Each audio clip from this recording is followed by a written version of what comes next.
a sinner, left my lover crying on the dance floor.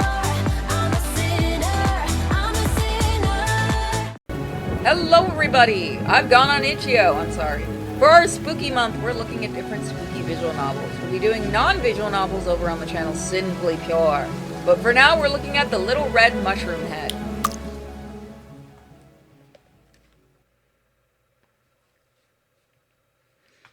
Are you certain you don't need me to come along, Penelope?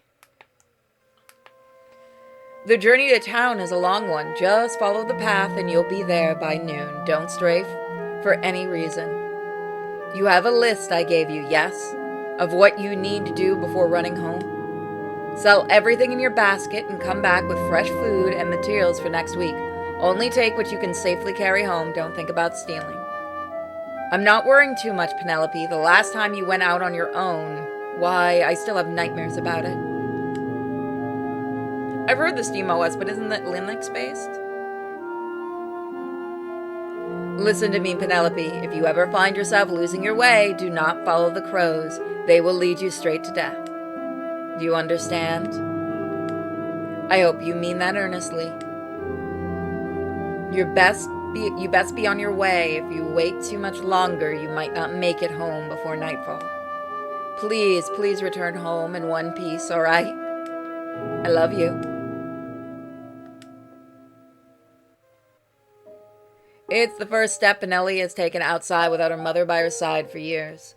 The girl has gone out to town countless times, so the path is practically ingrained into her head. With the morning sunlight up the way, she has no worries about getting lost in the sea of trees. Basket in hand, filled to the brim with goodies, she makes the long trip to town with a slight skip in her step. Living deep in the woods is uneventful. With the girl's only family being her mother and having no real friends to speak of, Penelope's day-to-day life is more of the same. Once a week, the two go out to town, just on the outskirts of the forest, to sell and deliver handmade clothes and baked goods. These weekly trips are enough to help them get by and live comfortably on their own terms.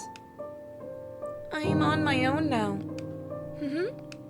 Although her feet eventually ache from all the walking, Penelope smiles ear to ear the entire time. Everything turns out perfect. In what must have been no time at all, Penelope's basket is empty, and just as quickly it fills with new trinkets and supplies to bring home to Mother. Before she leaves, the town orphanage kindly offers her a free meal, giving her the energy she needs for the long road ahead. They offer her a bed to sleep in for the night, but she declines.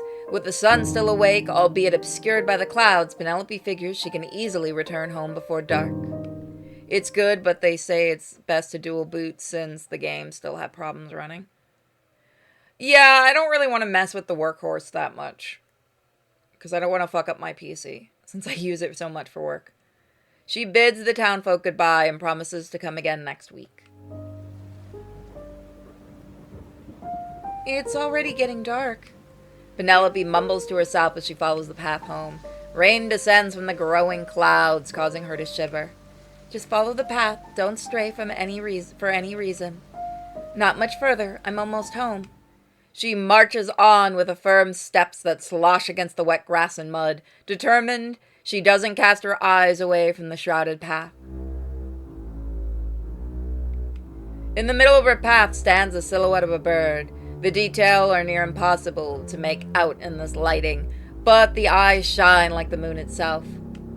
Penelope stops in her tracks, staring the creature down for a moment. She wonders if it could even be a bird at all with such glossy eyes. I'm trying to go home. Can you move? The bird doesn't respond. Of course it doesn't, because it can't. But it doesn't even budge at Penelope's words. Tired, she sighs and steps toward it instead. Once she is close enough, the bird flies away in the direction of her home. Something flutters from the sky, catching Penelope's attention. She kneels down to the ground to take a closer look. Stuck to the ground is a black feather. A crow, huh? She leaves the feather in its place and stands up. She figures she's wasted enough time. She hesitates before walking again. An unsettling feeling bubbles in her chest. A wave of relief washes over Penelope when she sees her house in the distance. She ignores her ache in her feet as she runs up to her home, motivated by the desire to wrap herself in a warm, cozy blanket. I'm home. I just want to lie down and... Huh? When she reaches the front of the house, she realizes something is off. There's a faint odor coming from inside, something slightly sweet akin to honey. That alone is nothing for Penelope to worry about, but why is the door open? A beam of light peeks out from the opening of the door. An overwhelming string of anxiety ties a knot in her throat, which she forces herself to swallow down. She takes a cautious step toward the door and gently pushes it open. Let's actually look at the art. It's actually really nice. Yeah, the art's good. Mother, I'm home. Is everything okay? Mother? Penelope drops her basket, its contents sprawling out on the splattered floor. The scent of honey, sweet, becomes sickening and overwhelms Penelope's senses, making her head spin and vision blur with tears. It doesn't make sense. She's seen her fair share of dead animals in the past. The sight and stench of bloodshed is nothing new to her. But there's no denying that what lays before her the corpse of her own mother. It doesn't make sense at all. What happened? This is a nightmare, right? A bad dream. How could this... I have to get out of here. Penelope rushes out of the house, back into the raining storm. She sets to follow the path to town, running at full speed. However, within the pitch-black night, the wall of trees, it's a struggle to tell left from right. The town. If I can make it to town, someone can help me. I just have to keep going. Vision, memories, emotions, and nausea all spiral inside her, creating an abhorrent cacophony in her mind and body. Still she runs.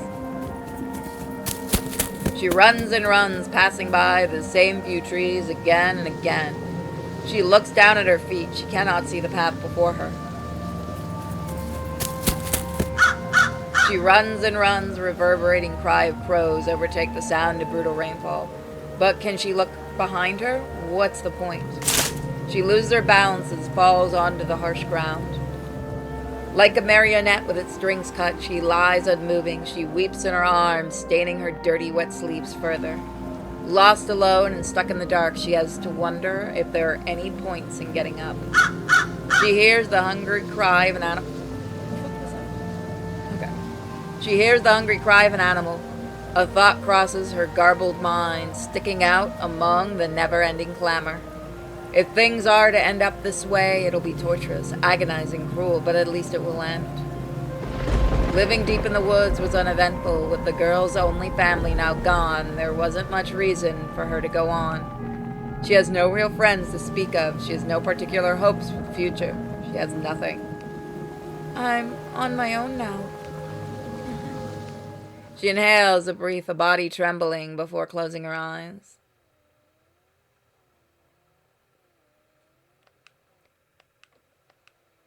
The fangs of a wolf do not pierce her skin. The claws of a bear do not rip into her heart. Instead, a gentle tap meets her arm again. When she doesn't respond, the tapping speeds up, growing forceful. It's painful, but not enough to do anything more than leave a few scratches or bruises. It's more annoying than anything else. Grumbling, Penelope finally lifts her head to see what it could be. A familiar set of glowing eyes greet her, staring her down intently. Exhausted, Penelope waves it away with a limp hand and pleads in a broken voice. Go away. Wait until I'm dead before you can eat me. The crow moves out of her away of her hand, but it doesn't leave. She soon plants her face in her arms again, only for the bird to peck at her again. She croaks out a sob. Why do you always haunt me? Leave me alone already. Another swap, but the crow is persistent, simply switching sides instead. Defeated, Penelope closes her eyes again, ready to block the animal out.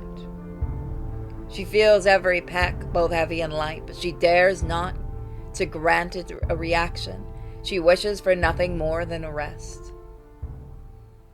Do you, Mother, you, Penny? Crow, follow the muffled voice of a man wakes her up. Well, fuck. It's completely foreign to her, even if she ran through the names of faces of townsfolk. She doubts she could find a match. It fades in and out, every sentence left incomplete. She lifts her head again, looking around. To her confusion, there doesn't seem to be anyone around. The crow has stopped its attack, its eyes still locked on her. All she can do is laugh pitifully. I'm going crazy. She slowly sits up, unable to pay any mind to the filthy state of her skin and clothes. She wipes the tears from her eyes to no avail. The crow tilts its head as if it wants to ask her something. Follow the crow, is that right? I'd be disobeying Mother if I do, but... Her words trail off, gaze now fixated on the crow. Though her body aches and her breath wavers, she eventually stands up. In response, the crow spreads its wings and flies away. Its silhouette is difficult to pick out, but the glow of its eyes are enough for Penelope to follow. Wait, don't leave me behind. Her legs wobble beneath her, but she doesn't allow herself to topple over.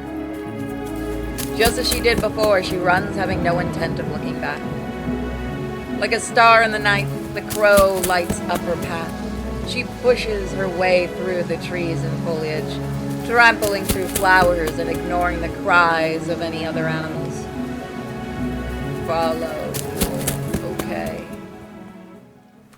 The journey feels endless, but before she knows it, the crow swoops down and lands on the dead grass. Penelope slows until stopping entirely, completely out of breath. We're here. Before Penelope's eyes stands a house she's never seen. She instinctively takes a step back as she feels her heart pounding in her head. Horrified, she holds her breath. What is this place? The walls of the home are covered, top to bottom, in pulsating red mass. It glistens in the downpour, helping it stand out against the sea of desolate trees. Penelope swallows thickly, resisting the urge to puke from the pungent stench of rot. She looks at the crow as if it could give her any answers. It seems unfazed by the overwhelming display. Has this house always existed? I've heard stories of edible houses before, but I didn't think it'd be... Hey, don't leave me. I don't want to get any closer. The crashing thunder makes Penelope crouch, covering her ears. Tears burn her eyes, and the terror in her heart is enough to kill where she stands. Okay, fine. I'll go. Just make the storm stop. She follows the crow to the front door, her eyes squinting in pain. It's gross. Does someone actually live here? There's no way, right? She holds her hand out, hoping to put off touching the house for as long as she can. She may have seen her fair share of dead animals, but feeling their entrails is an entirely different story.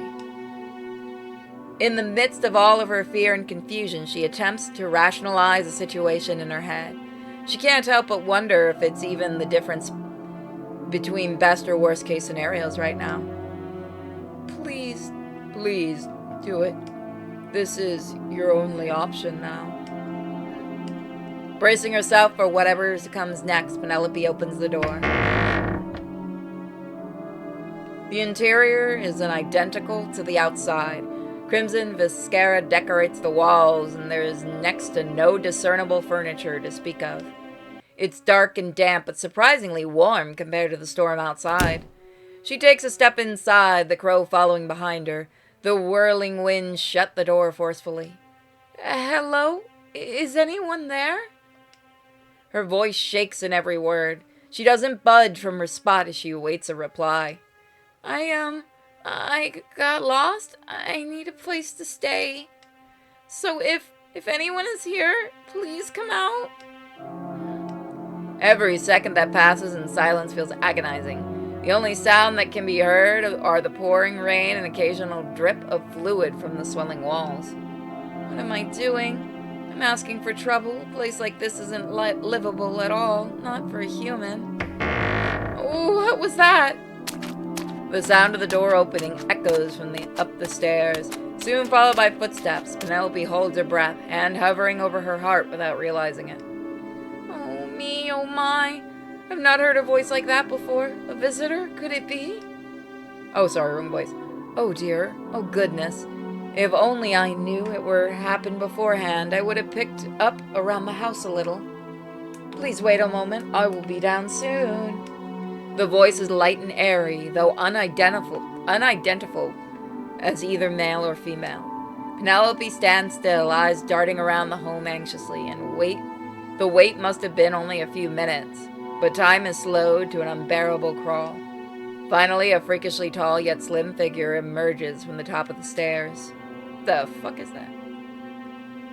I apologize for the wait. I had to take a moment to clean the bedroom just in case. The appearance is uncanny, an amalgamation of human and not. Though her skin is pale, almost sickly, her hand and arms are littered with blood-red stitches, connecting them with fox flesh. It's Mage. She gingerly walks down the stairs, putting great thought into every step she takes. The movement seems unnatural, trained in a way, but she does it all with a smile. She faces Penelope, mismatched eyes unopened, yet still taking note of the child's appearance. She pauses just before the final step, expression shifting just for a moment before returning to a welcoming smile. Foxfo. French for fake. Yeah, I knew that. I see you brought a friend, little one. Could you remind me what their name is? Before Penelope has an opportunity to register the question, the woman suddenly turns her attention to the crow. Oh, it's pronounced fur. Foe. I don't care. She chats just like foxhawk? Faux hawk. Okay. She casts her head down towards it, still standing straight. Penelope's mouth opens, but not a sound escapes her. She watches the display in bewilderment. Penelope? Her name is Penelope? And don't call me little one. You know real well how I feel about that sort of label.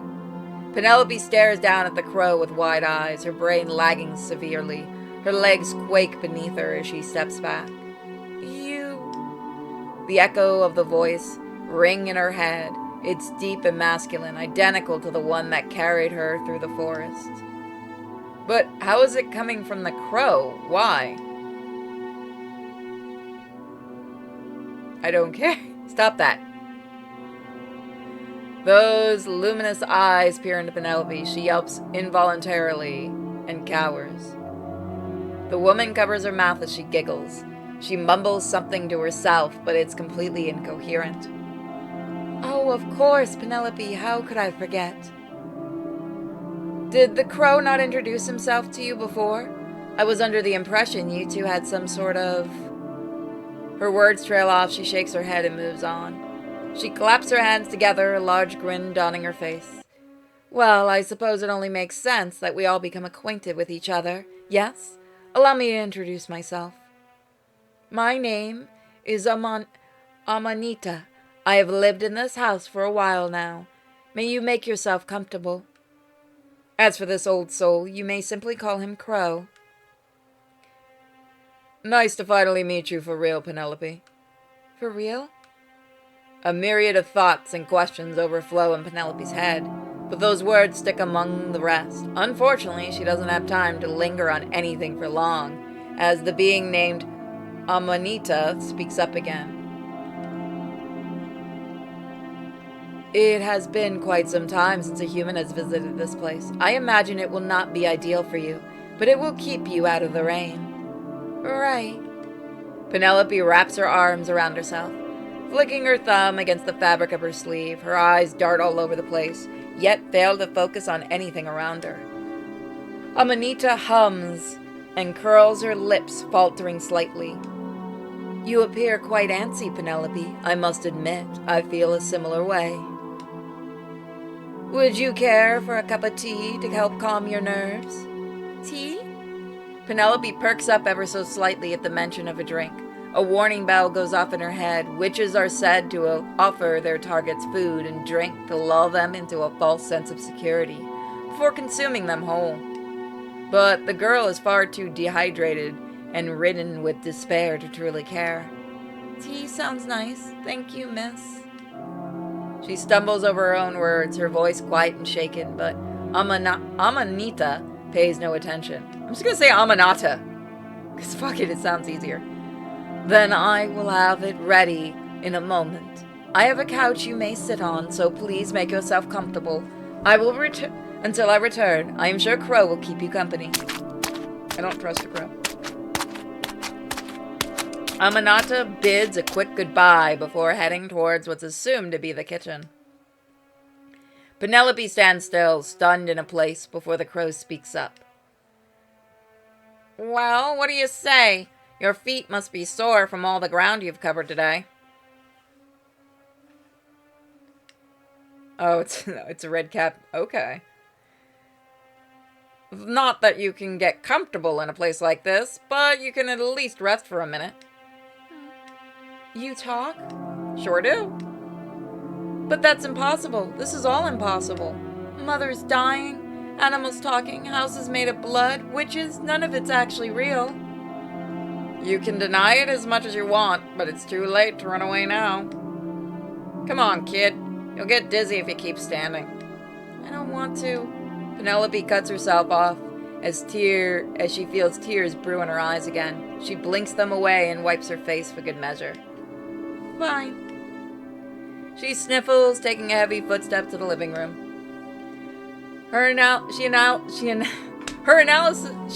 Fuck me, God. Damn, I'm losing my ability to speak. She analyzes the mound of viscera sitting in the room. It hardly resembles any piece of furniture she's familiar with, but it's the closest thing to a couch in this room. I'm gonna take a stretch. Why, my supporters are watching and being tits about how I speak. I don't care. She looks down at it, her bottom lip quivering and stomach churning in revulsion. Her body sinks into the cushion, a squelching sound rings in her ears, and she brings her legs up to her chest and hugs her knees tightly. It's so gross. I shouldn't be here. The crow hops onto the couch beside Penelope. She looks down at him, though through bleary eyes. Mother was right. Crows lead you straight to death. I'm such a fool. I'd rather be eaten by a wolf than this. But the storm, I can't stand the storm. It's the only tits I can get. Fucking hell, cow. I'll suffer no matter what I do, huh? At least here I'll get some tea. I guess I can look forward to that. Do you think Amanata is gonna hurt you? Penelope laughs pitifully. What a silly question. She thinks, but perhaps it makes sense for a beacon of bad luck to side with a witch. She's going to eat me, right? I've heard stories.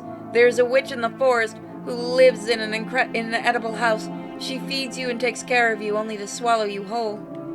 Mother told it to me again and again. Even the people in town would ask me about it. I didn't think it could be actually true. You know, an assumption like, are you still here, Penelope? Oh, thank goodness. I just finished some tea. Here's your cup. Be careful, it is rather hot. Penelope mumbles a quiet thank you as Amanata hands her a small cup. A faint aroma hits Penelope's nose, but it's hard to distinguish the intense smell of the house. The cup itself is pure white, chipped in a few places and stained from overflowing liquid, but still pleasing to the eye. As Penelope admires the sight, Amanata sits down as well, sipping on her own drink. So, Penelope, where might you come from? This part of the forest is especially separate from society. It would take hours for someone to discover this place. Huh? Penelope brings her attention to Mata. Blinking rapidly, she frowns, lamenting on what to say. I lived here since I was born. And, I ran away, got lost, that's all. Penelope's eyes shift away from Amata, focusing on the crow instead. He glowers, questioning her without words. She shivers slightly and shudders. Really? That's all? I don't have anybody waiting for me at home. I'm going to go to town when this is over. They can help me. I think so, at least. I see. Amanata comments in a dejected tone as her lips curl downward. Well, it is quite fortunate you are able to find a community who may support you, but I'm here as well to help you until then, you see. This home might be a mess, but it really is not that bad once you get used to it. I, myself, have grown quite fond of it. The witch smiles again, The shift's so quick, it's as if she never frowned in the first place. A string of anxiety weaves into a ball in Penelope's throat. Thank you. Miss, can I ask you something as well? Of course, please go ahead. I'll be happy to lend a listening ear. Penelope swallows thickly, hoping to rid herself of her fears. Her voice quivers and cracks with every word as she sits on the verge of tears again. If you're going to eat me, can you go ahead and do it already? Jesus Christ, girl! Just go right for it, why don't you? I've been offering you my home. What the fuck are you talking about? Girl, I was just being nice. Crow, why did you bring me the fucking weird one? Excuse me? For the first time since coming here, Amanata's voice raises, not loud enough to make Penelope jump, but still enough to make her shrink. Eat you? Oh, dear child, do you truly believe that? I suppose my face is not pretty sight, but... something so gruesome such as that? Why I could never dream of it. I have no need to eat in the first place. The woman lets out a fraught laugh. Her stilted smile never falters. Overjoyed she might seem, but not for the quake in her voice. It's a mere paranoia, yes, a simple paranoia. You must be startled. The situation would be troubling for anyone, so I cannot blame you if you find yourself cowering in fear. And that is why I shall help you at any given moment. Perhaps we can start by having you drink your tea. Surely it must be cool by now. Her words come out hastily, never allowing herself a chance to breathe until she stopped speaking entirely. Silence deafens the room. The only sound is the heavy, worn breath of the witch and the chattering of Penelope's teeth. Her hands, once holding her teacup, so carefully as to not burn or cut her fingers, tremble. The obsidian liquid sputters and leaks out of the cracks and edges. Having a drink doesn't seem so appealing anymore. With a dry throat, however, Penelope struggles to speak. Amanata, do you give Penelope a moment to breathe? It's rather late for the kid's age. I'm sure some time alone and proper rest would do well. But she's scared, is she not? How could one sleep in a state such as this? Tea is the perfect remedy for all problems. Even just a single sip can lift your burdens off your shoulders. She should at least finish her cup before heading to... No, it's okay. I don't need it. I can sleep. Oh? I'm exhausted and I can fall asleep anywhere. It's okay, really. Could you tell me where to go, miss? Amanata seems nice, though. Amanata pauses, giving Penelope's words an opportunity to settle in. She inhales and sets her cup down before standing up. The bedroom's just up the stairs. Would you like me to lead the way? Okay. Penelope nearly stumbles, getting off the couch. More tea spills out of the cup, only to instantly be absorbed by the mushy floor. She notices, but doesn't bring attention to it. This game is called Little Red Mushroom Head. I'll come as well. I'm actually curious how long this game is. The crow zips up the stairs, leaving the two behind. Well, let us not leave him behind for much longer. With her head hung low, Penelope, okay, I guess, fuck it. Are you sure to have enough to drink, Penelope? I noticed some tea spilled out of your cup. I can make you a new one if you'd want. No, what a shame. This bitch really likes her tea. Amanata opens the door and steps inside, turning around to face Penelope and welcome her in. The crow's already perched on the windowsill and watches from afar. Penelope stands in the doorway, taking in the room as much as she can. It's near identical to the rest of the home, lacking any notable furniture other than nondescript lards of viscera. While it should be expected, Penelope finds herself feeling queasy. Here it is. I know it's not much, but please make yourself comfortable. You can place your cup here, hang your hat there, and sleep cozily here. Amanata directs Penelope towards the corner of the room. The more she analyzes it, the less she makes sense of what's in front of her. She cannot resist scrunching up her nose at the thought of sleeping here. And that's where we're going to leave it. Are we going to sleep here? We'll find out next time.